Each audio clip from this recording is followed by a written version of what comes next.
listen-only mode. Good evening. This is Jan McKenzie, and welcome to the second webinar for the 99s. This webinar is taking and passing your commercial pilot flight check. I'm your host. I'm the International 99s Vice President in the Colorado chapter.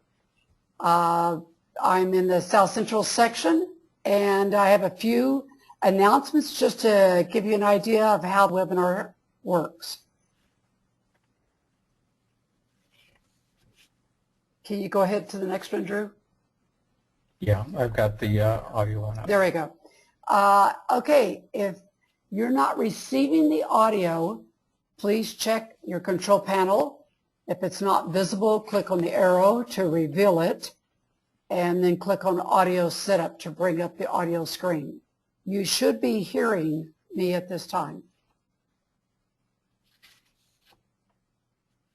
Everyone is muted to make it possible for us to have good audio and not a lot of feedback.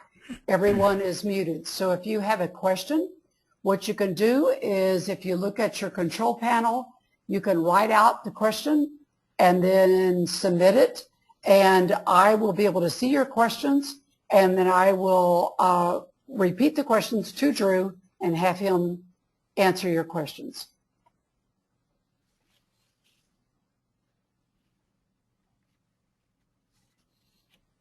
And let me introduce our speaker.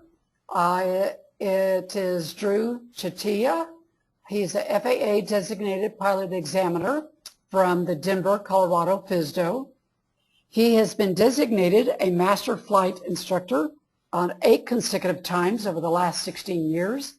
He has over 14,000 flight hours and given dual for over 5,000 hours. He has flown in over 175 make and model aircraft, and he's currently an owner of a Cessna Pressurized 210 and a Skybolt. So I'm going to hand over the presentation to Drew. Good evening, everyone. On behalf of the 99s, Jan McKenzie and myself, I do consider this an honor to work with the 99s, and I wish to thank Jan, of course, and all you attendees. I trust that this will be of use to you as you work towards your commercial certificate. In looking at the schedule, the first 4 sections there will take up about the first half hour. The second half hour will be a question and answer period if you have anything in regards to any questions on something we presented. Anyhow, in granting a commercial certificate to an applicant, examiners are attesting to the fact that the new holder of that certificate has risen above the basic knowledge and skill levels of the average pilot.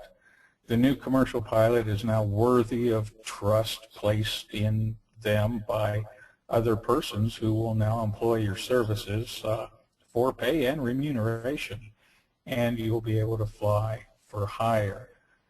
Granted, there are limitations as to the extent of your employability just as yet, but with a commercial certificate, you're on your way to earning a living in aviation. On more than one occasion while going through an applicant's logbook, I've determined they do not meet the requisite number of flight hours to be eligible for taking a test. And this has happened in private or instrument, even commercial. And if they do not meet the requirements, I have to send them home until the requirements are met. It wastes their day, it wastes mine, and it's a frustration. What I suggest, do not trust your instructor to tell you when all the requirements are met. You take that on. It's your flight check. You will be the pilot in command. Be the pilot in command. Become the expert in your own situation. Okay, there are many aids and assets and books and videos and so forth out there to assist in preparing for the knowledge test, what we used to call the written Most involve briefings on the various subject matters and then sections of sample questions and answers. For the ground portion, or the oral, what it used to be called, there are oral preparation guides which perform well as general briefings and discussing the related topics. And then, of course, for the flying portion, there are maneuvers manuals that show the various and suggested ways to perform the flying task to satisfaction. All these are good resources, and I recommend you take advantage of anything in that line that you find. Okay, the number one resource to investigate for this event is the Commercial Pilot Practical Test Standards, or PTS. It's been said that a good flight check is short enough to be interesting but long enough to cover everything, and as an examiner I cannot add anything to the flight check, but I cannot remove or overlook anything either. So in becoming familiar with the practical test standard, the applicant, you, must be aware of where the information that is being tested comes from. Most of it lies in government handbooks, the FAR AIM, advisory circulars, and so forth. All that is listed in the foreword of the practical test standard. The FAA has allowed that if an aftermarket material like Jeppesen or ASA or King Schools, if that conveys essentially the same information, they may be used in lieu of the government materials.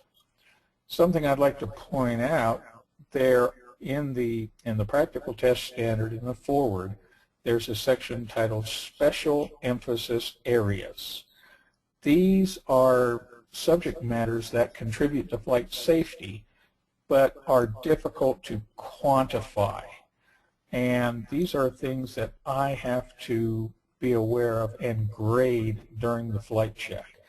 For an example, the positive exchange of flight controls, stall, spin, awareness, and avoidance, good aeronautical decision making, good risk management, single pilot resource management, and so forth.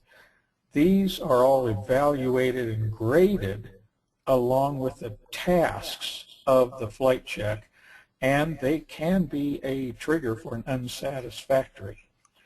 As the slide on the screen shows right now, you can buy aftermarket PTSs, or you can go to the FAA.gov website and download them for free. All right, to begin with, look through the PTS. Review each task that is contained in the PTS. You can then determine if it's going to be a ground evaluated task or if it's an in-flight task. Now you've got an idea of where to begin for the testing process. On the ground portion, I like to divide up the ground-related tasks into one of 4 groups. And really every flight consists of matters in these 4 groups. They are the pilot, the plane, the mission, and the environment. Okay? Every task tested in the ground portion will fall into one of these 4 groups. Each task in these groups in the PTS details the parameters of acceptable performance. And of course, be sure you're familiar with what is acceptable. Okay, for a while the FAA was not releasing their question bank to outside entities like BLIME or ASA or King Schools. They market the textbooks to help pass the knowledge exam. So first thing, be aware that many of the questions are still based on what we call after-action reports from those who took the knowledge test. Also, if you haven't figured it out by now, the FAA is well known for the semantics, the wording, the phraseology of the questions, and being somewhat questionable in how they word their questions, the use of double negatives and so forth.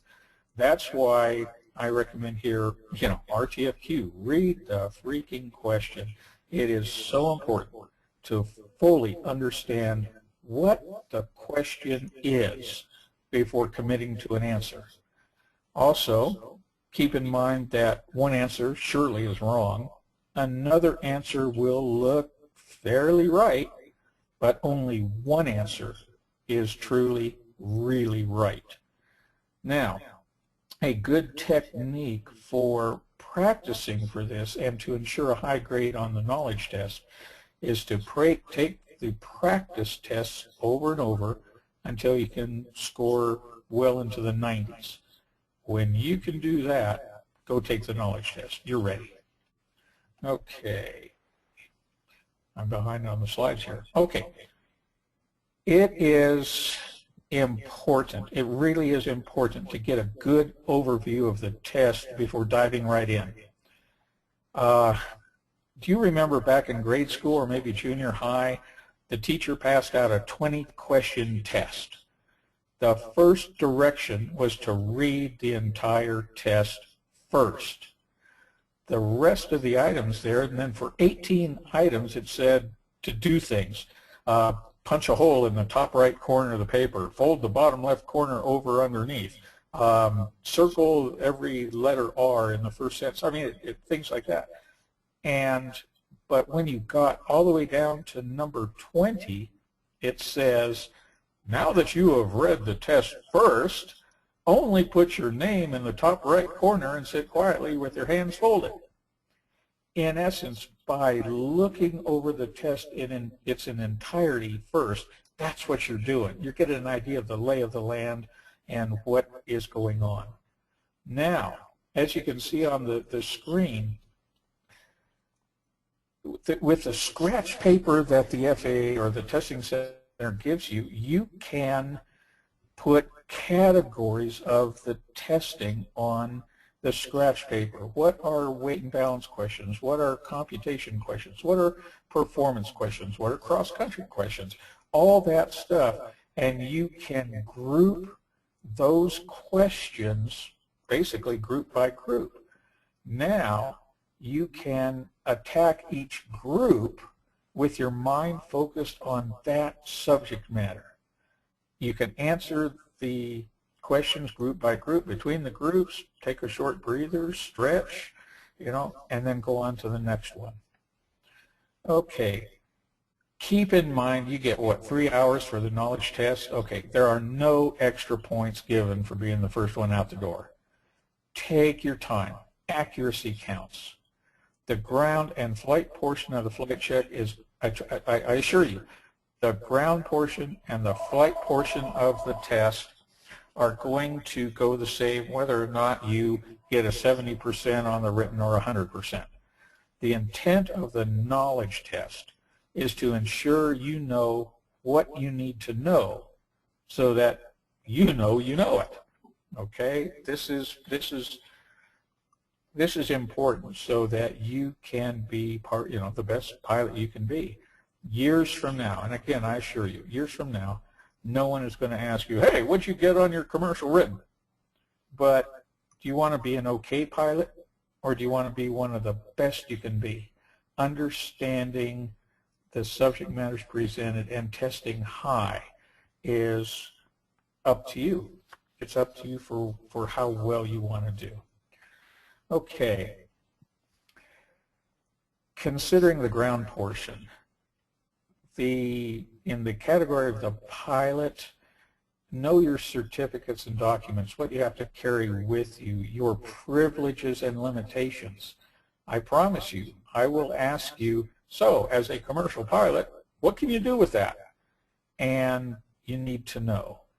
I might use a scenario that said, hey, a friend of a friend calls you up and says, hey, I understand you're a commercial pilot. Would you take me to a distant airport and fly me back, and I'll pay for the airplane and give you $100. Well, of course, you cannot do that. Well, they might say, fly me to this distant airport and fly me back. I know you can't get paid for that, but I'll pay for the airplane. Can you do that? No. That's holding out as a charter pilot. Now, you can do the flight, but like a private pilot, you've got to share a pro rata share of the expenses.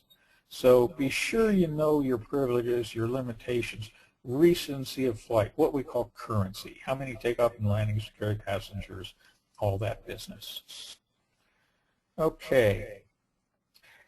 Some of the aeronautical factors here, aeromedical and so forth, the aeromedical factors and the countermeasures can be found in the AIM Section 8. You know, I mean, okay, you've got a passenger that is feeling nauseous because of some turbulence, or they're hyperventilating, or such and such. As you go through that, remember, you've got the I'm safe guide, illness, medication, stress, alcohol, fatigue, eating, and emotion, to guide you. But now you have to do the care and feeding of your passengers.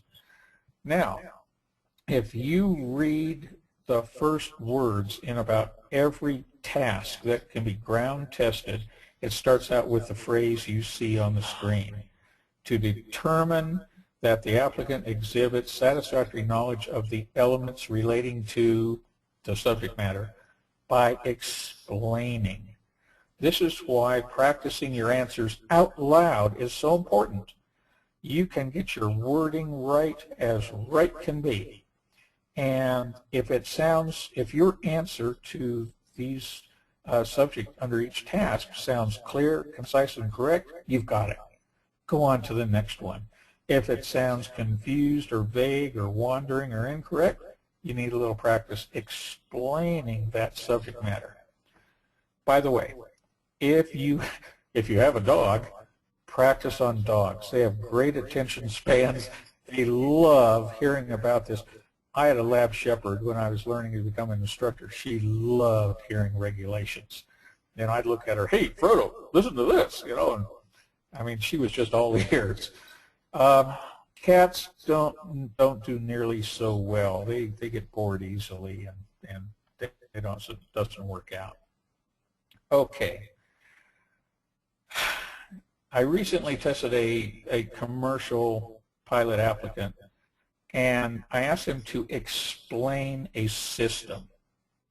And he looked at me and said, well, my brain doesn't work that way. Can I draw you a picture? I go, okay, all right, let's see it. Well, even that was wrong. Okay, so be able to explain the topics.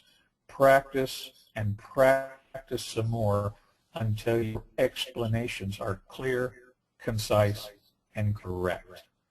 Okay, the second area of the airplane, the second area of any flight after the pilot is the aircraft, the plane. I'll tell you now, airworthiness is a quiet hot button, all right? A loud hot button is runway incursions, controlled flight into terrain, flying VFR into instrument conditions. A quiet hot button is that every pilot, especially commercial pilots, know how to determine if an aircraft is airworthy. Now, one of the factors here on the next slide, here we go. This key, if you are gonna write any FAR down that is key to airworthiness, it's the one in yellow, FAR 91-213, paragraphs D and E.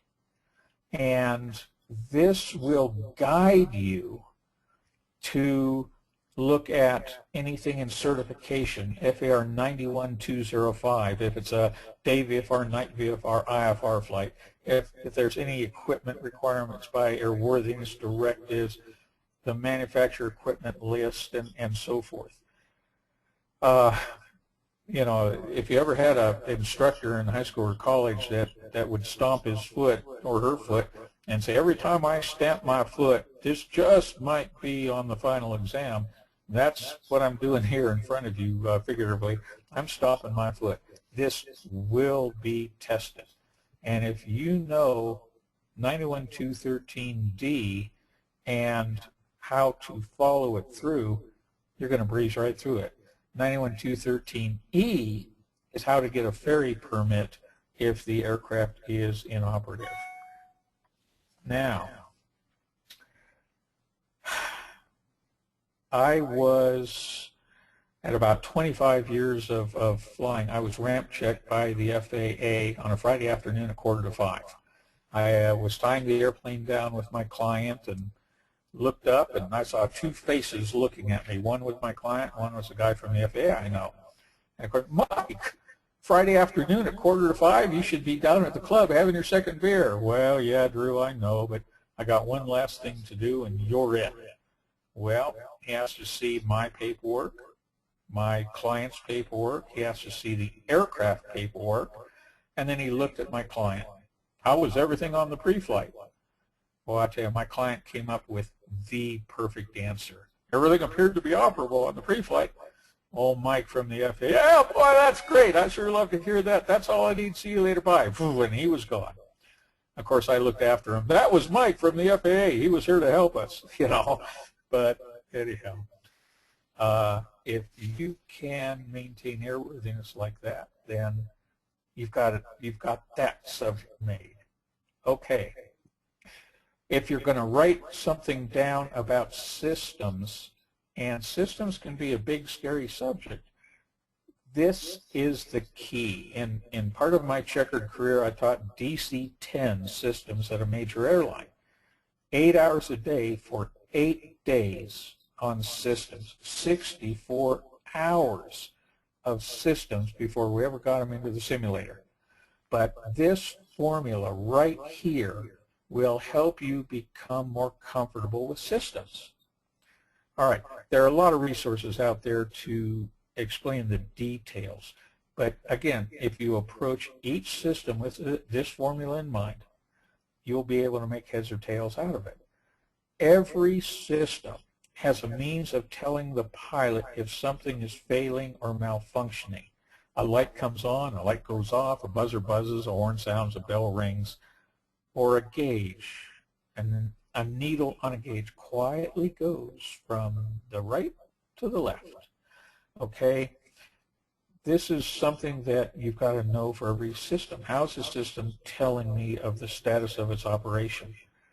Here's another little trick on systems. Drew, I have a question for you. Sure. Rose is asking, what is MALFS? Oh, I'm sorry. That is a shorthand for malfunction. Okay, a malf, you know, systems operation is normal, and a system malf is a system malfunction. Okay, does that work for you, Rose? Yes, she says thanks. Cool. Thank you. Okay, here's another. I'm sorry. You know, I often joke that people who use acronyms just make me PO'd, but there you are. If there is let me back this up. I guarantee that every one of you, when you got your first look at the electrical system diagram, all you saw was a plate of spaghetti. Okay, I guarantee it. And you looked at that and said, well, how in the world do I make head or tails out of that? All right. If there is a schematic, an electrical system, retractable gear, like a Cessna has an electro-hydraulic gear system. One part of it's electric, one part of it's hydraulic. Blow the schematic up on a copier to an 8.5 by 11 sheet of paper. Get yourself some colored highlighters. Now, for the electrical system, what's on the airplane that contains electricity keeps it ready for a pilot's use whenever they need it? Well, it's a battery. Take your highlighter, look at the schematic, there's the battery. Follow the electrons. Follow the line there on the schematic, and you'll come to a contactor. Well, you got to figure out and find out what a contactor is. After that is the master switch. After that is the voltage regulator. After that, it attaches through the ammeter to the bus bar. Anyhow, by following the electrons from the battery, pretty soon you'll have about half of the lines and half of the components with a color through it. Now you take the other highlighter and say what's on board the aircraft that creates electricity, keeps the battery charged, and powers up all the other users. Well, of course, that's the alternator. And you find the alternator on the schematic. Oh, there it is. And again, follow the electrons. Pretty soon, every line, every component will have a color to it, and you understand how the system flows.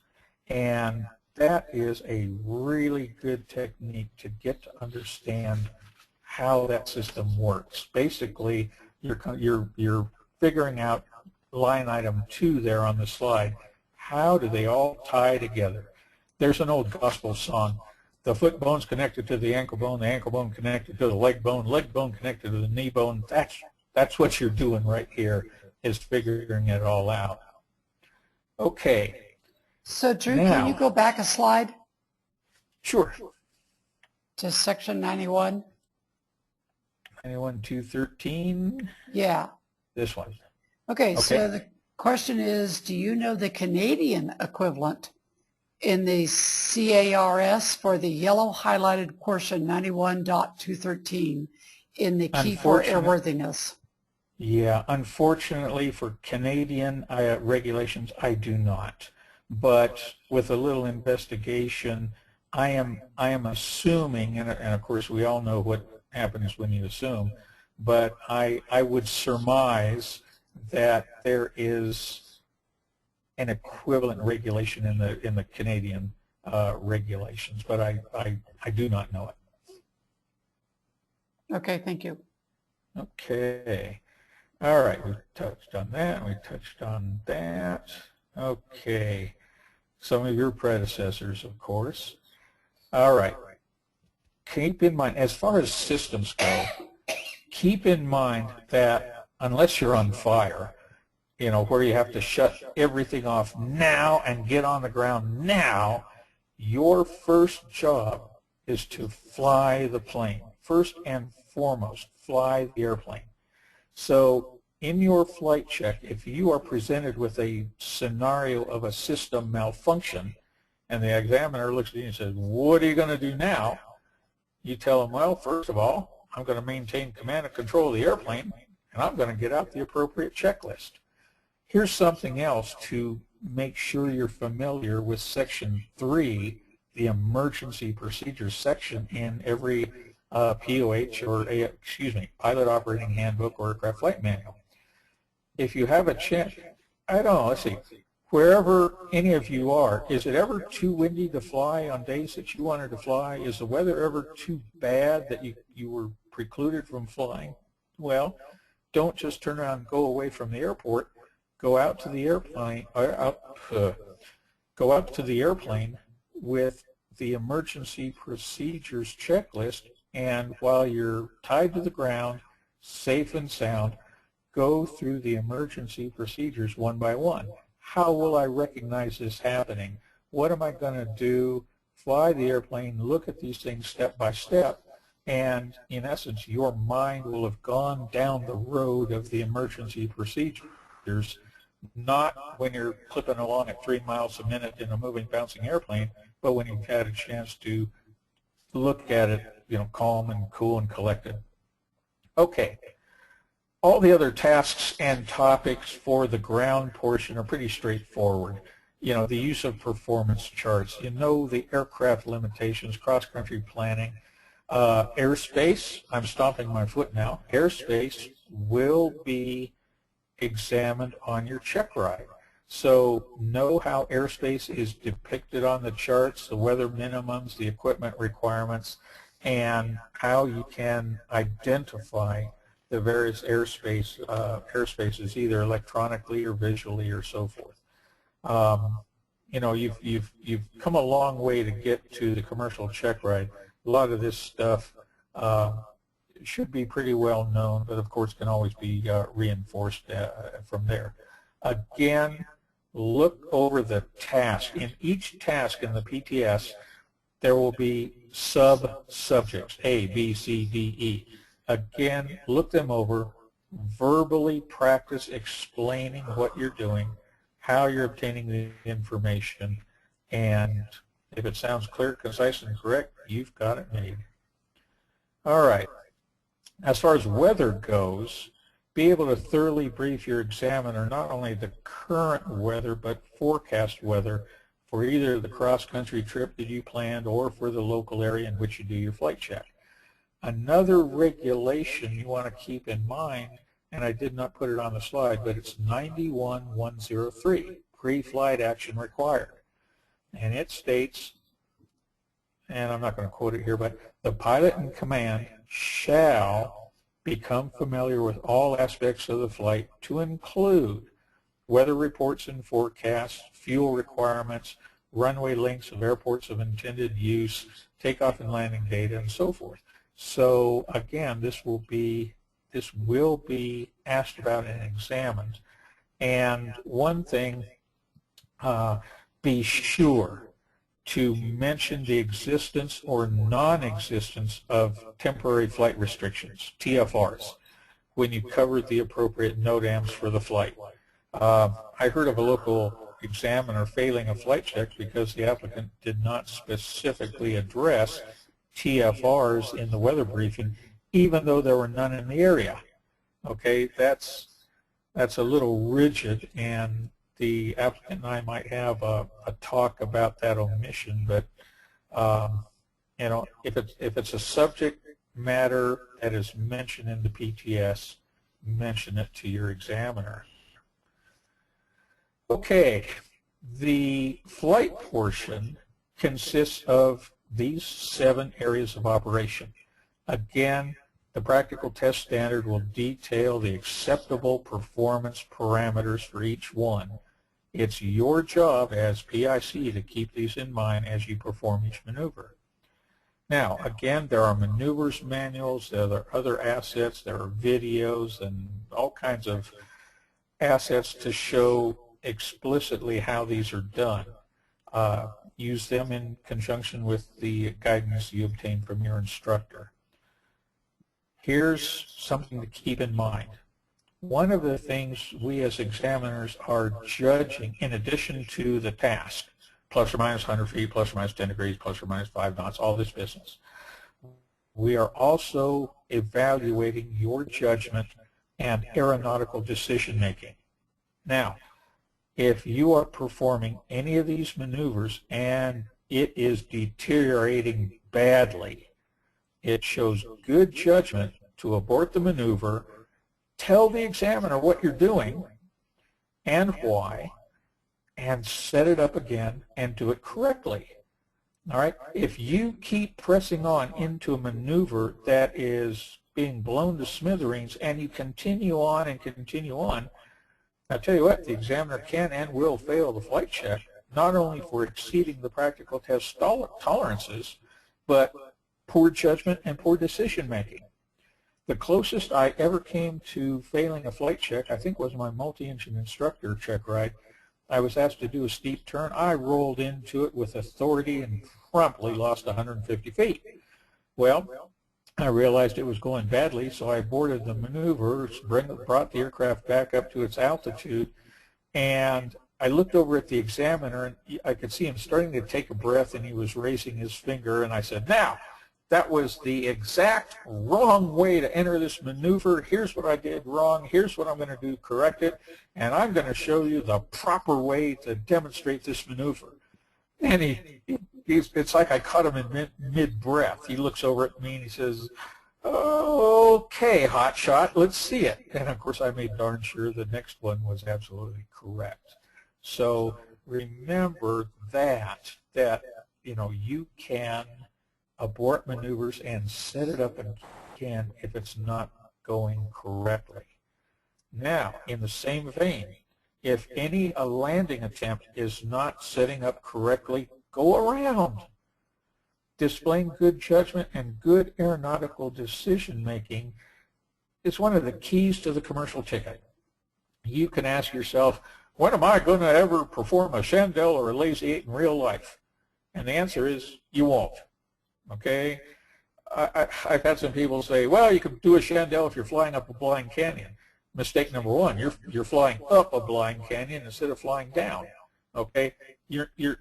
Trust me, you're not going to use Chandelles or Lazy 8s in real life as a commercial pilot. But by performing these maneuvers to standard or better than standard, you are exhibiting and demonstrating a high degree of skill that you can maintain command and control of this airplane as the aerodynamics constantly change throughout the maneuver. By demonstrating this mastery of the aircraft, you can be deemed worthy of holding a PERT commercial pilot certificate.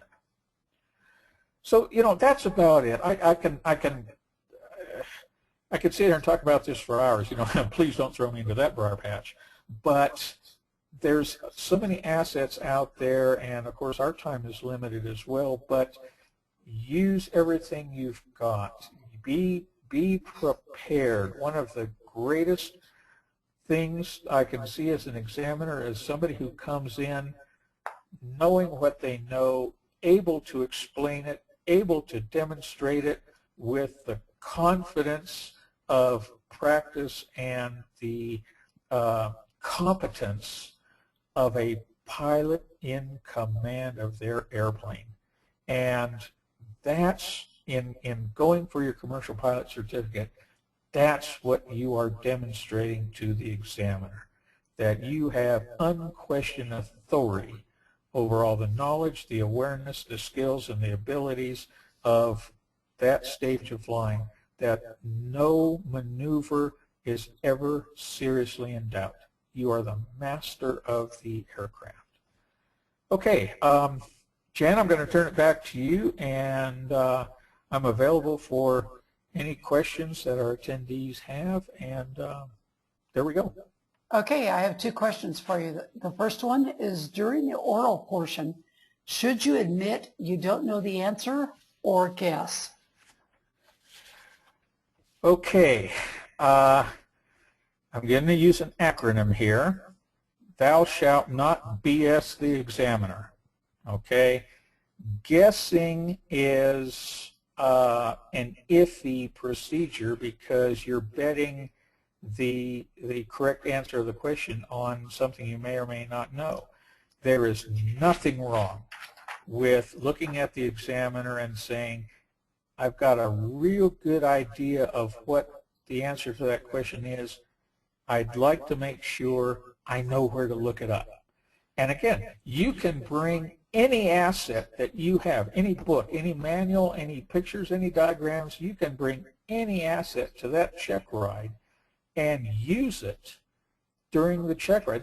The check ride is not a closed book test.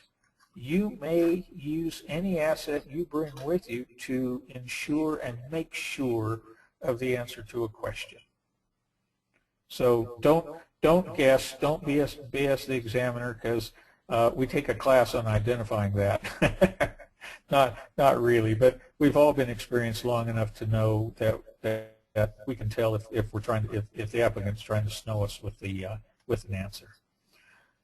Okay, next question is, I have my multi-engine commercial and now I'm going backwards to seek my single-engine commercial add-on.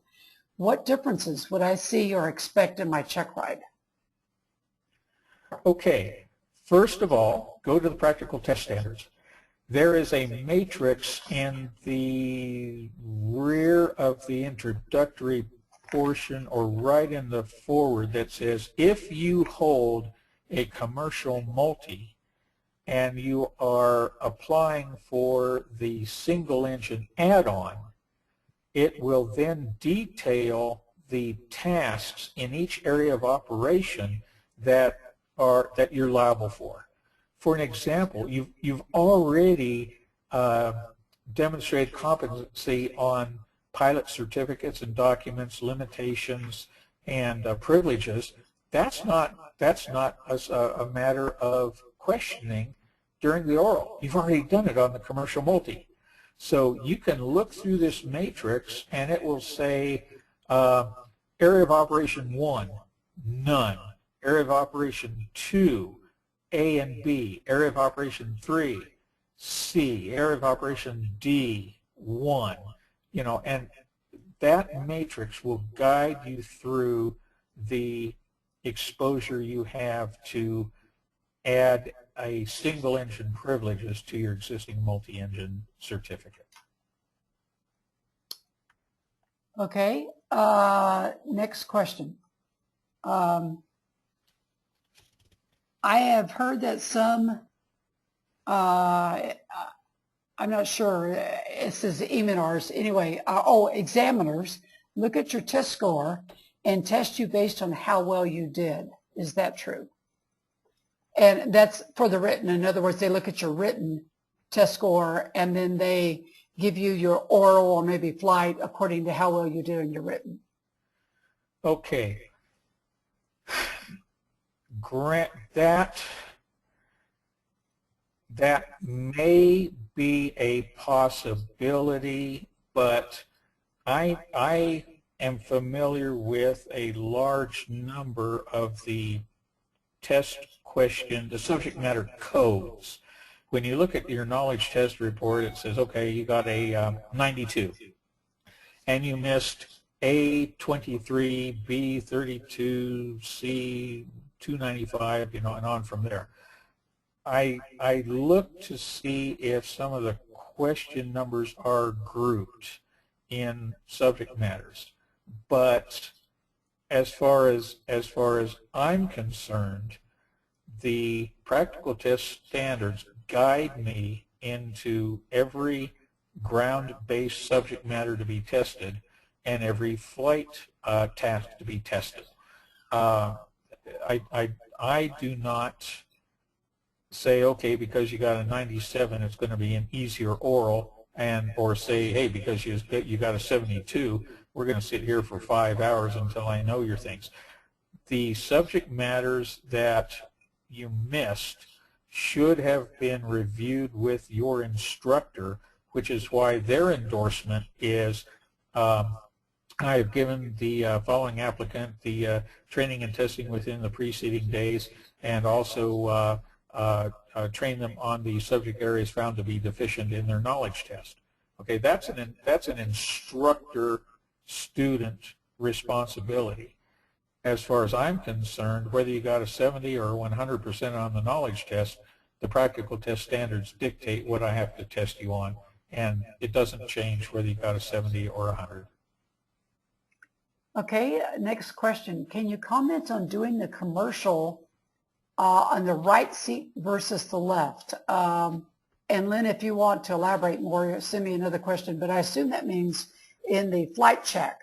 Is there any difference if the candidate chooses to be in the right seat versus the left? Lynn, I surmise that once you get your commercial single, then you'll be moving on to your flight instructor. Personally, I have no qualms with that. You know, you're going to have to demonstrate the command and control of the aircraft, plus or minus 100 feet, plus or minus 10 degrees, plus or minus 5, you know. And whether you do that from the left seat or the right seat, to me, makes no difference. Some examiners may stick to the POH, or the aircraft flight manual, where it says the pilot in command must sit in the left front seat. If that's the case, then you're just going to have to deal with it. But as far as I'm concerned, I will allow any applicant to do it the way they want, as long as they display the authority and the command and control of the aircraft as a pilot in command. And whether that's done from the left seat or the right seat, to me, it doesn't matter. Okay, next is, what are the areas of emphasis that the FAA is focusing on now? For example, runway incursions, etc. Okay, runway incursions and these emphasis items can be found in the front of any PTS, and these are what I mentioned earlier in the program, special emphasis items. These are things that are hard to quantify, meaning plus or minus 100 feet, plus or minus 10 degrees, plus or minus 5. These are things that contribute to flight safety, but are hard to put in a box as far as one of the other tasks. So look at the special emphasis areas listed in the forward of the PTS. And there are things, like, okay, runway incursion. I gave a flight check to a individual the other day, and at the airport at which we're operating, the distance between the hold short line exiting the runway and when you're on an active taxiway is about 2 fuselage lengths. And the applicant had done a fine check ride, and he's gliding off the runway, and he was going to keep rolling right across the active taxiway. That was an active movement area that requires a clearance to be on or to cross. Well, his instructor was sitting in the back seat, and he comes out and says, "Stop!" And of course, hey, you said you'd be quiet. He says, "Well, it's been such a nice check ride up to now, and by rights, I could have failed the check ride, but this came. The fellow flew in from another airport, so he wasn't 100% familiar with this one, but this prompted I can't call it a come to Jesus meeting, but it caused an emphasized discussion that just because you're on the ground doesn't mean the check ride is over. Okay, the check ride is over when all the moving parts of the airplane have stopped moving.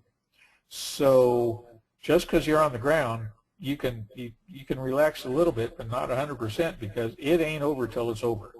And so as far as the emphasis items, such as, Lynn, as you mentioned, runway incursions, that's one of the loud hot buttons. And some of the rest of them there are listed in the PTS, and you can investigate those a little further on your own. But they're all things that I consider along with every task that we're accomplishing during the flight check. Okay, next question. So can I be sure that the designated pilot examiner will not test on anything else beyond the table? I'm not sure what the table means. Okay. Do you, there's a matrix there. I'm going to assume the question is more in lines of if I'm doing an add-on to an existing certificate. The answer is no, you cannot be sure. But one of the things that an examiner does, and I'll be frank with you, is, hey, we get paid pretty well, so we'd sure like to have the minimum amount of time over target, and we'd get out and go home. So the regulations state that even though there is a matrix for an add-on that says you must do these, truly anything within the PTS is open for questioning. Most examiners will abide by the matrix of an add-on to the certificate, but it would be smart of any applicant to be sure they're current and up to speed on the other subject matters that are not listed in that matrix, just in case. okay, now I have a last question. If anybody else wants to write another question, please do. But the last question I have is, the chief flight instructor at my flight school says this is fine. Can you confirm? And now here's the question. I have the 10 nighttime takeoff and landings at a towered airport, but a few of them were with an instructor before I got my private. He says they all count. Do you agree? Or do I need to go do some before the check ride? Technically, the requirements for each certificate are unique to each certificate. But most of us look at this as saying, okay, this is cumulative experience. I think you had to do at least 10 takeoff and landings at night, or was it 3? I don't know about, I don't have it off the top of my head. That's not one of the BBs of knowledge. If I look at that, hey, let's go to the regs and figure it out. But by and large, I guess the answer to the question is night takeoff and landings are night takeoff and landings, and they should carry forward to, what you're trying to do. Okay, and one more question. Should I be able to explain tomato flames as the required equipment list? I can remember the acronym, but I can't remember what these initials are supposed to be. What should I do to prepare for the oral exam? Okay. Tomato flames, for the uninitiated, is the listing of required equipment, day VFR, night VFR, and IFR, that is listed in 91205. Now, it lists as I mentioned, the required equipment if you're going to go fly day VFR and night VFR. If I ask a question, I'll put this in a scenario. The student or the applicant is doing a pre-flight. They find something on the airplane that is inoperative.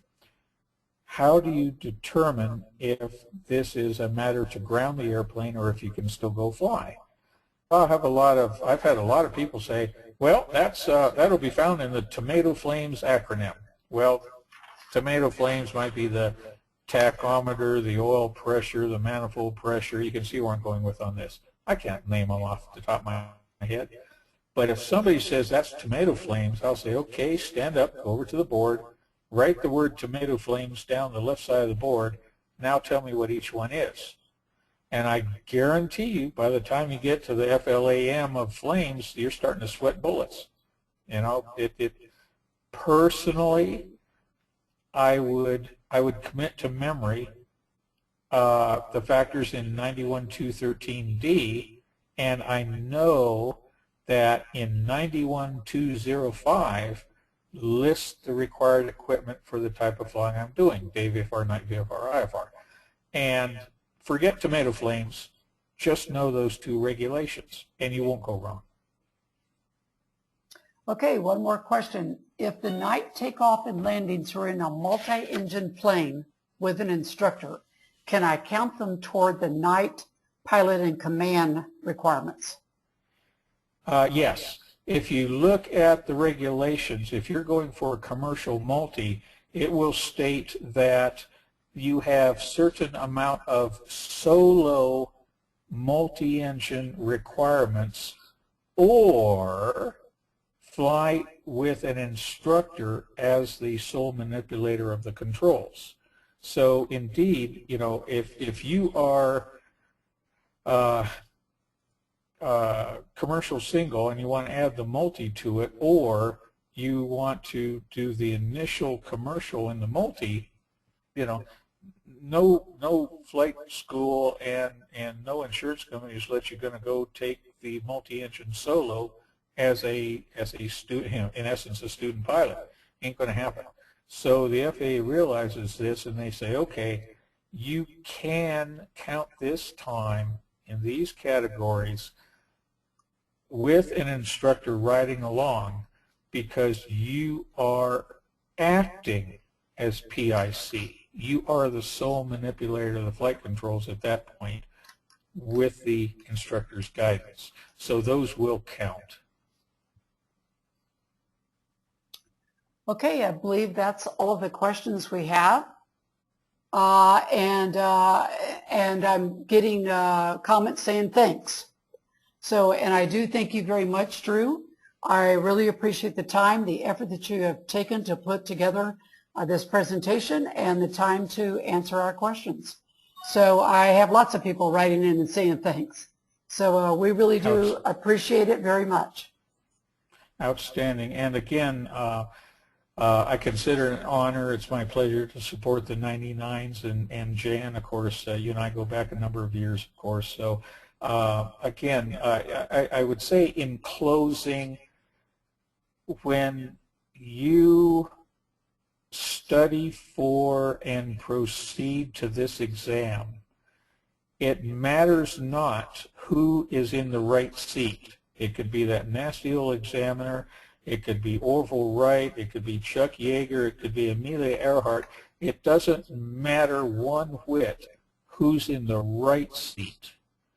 The pilot in command of this aircraft is sitting in the left seat. And who is that? That's you. you're the pilot in command. Just be the pilot in command, and you'll find the check ride will go a lot quicker than you thought it would. So there you are. Again, Jan, thank you, and everyone, thank you so much to allow me to share this with you, and I sure appreciate it. Thank you very much. Okay, well, thank you, Drew, and good evening to everybody.